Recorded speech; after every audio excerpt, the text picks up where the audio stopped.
আজানের সময় আকাশের দিকে তাকিয়ে একটি দোয়া পড়েন, আপনার সব দোয়া কবুল হবে। আল্লাহর কসম করে বলছি, আল্লাহর কসম করে বলছি, পরীক্ষিত আমল এগুলো শেয়ার করে দিবা। তুমি আমল না করেও সওয়াব পাবা তোমার একটা শেয়ারে। এটি যদি শুনে অন্য কেউ আমল করে তুমি আর সওয়াব পেয়ে যাবা। আজানের সময় যখন আজান হয় তখন আমরা কথাবার্তা বলি, এগুলো অনুচিত। আপনি আজানের সময় আকাশের দিকে তাকিয়ে একটি দোয়া পড়বেন। এই দোয়াটি আমরা অনেকেই পারি। এখন বলবেন হুজুর কমন পড়ে গেছে দোয়া। আমরা অনেকেই আল্লাহ তাআলার কাছে এটা ওটা চাই, কিন্তু সঠিকভাবে চাইতে জানি না। সঠিকভাবে কোনো ব্যক্তি যদি চায় আমার আল্লাহ তাকে দয়া করবেন। আল্লাহ বলেন, বান্দা উদউনি আস্তাজিব লাকুম, আমার কাছে চাও আমি আল্লাহ সব দিয়ে দিব। সুবহানাল্লাহ।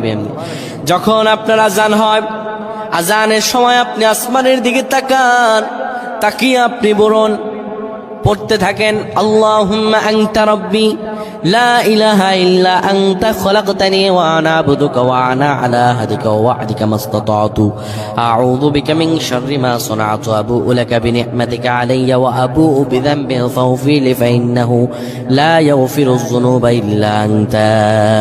এই সাইয়্যিদুল ইস্তিগফার আপনি পড়েন, ইনশাআল্লাহ আল্লাহ সব দোয়া কবুল করে আপনাকে কবুল আর মঞ্জুর করে নেবেন। পড়েন আল্লাহু আকবার।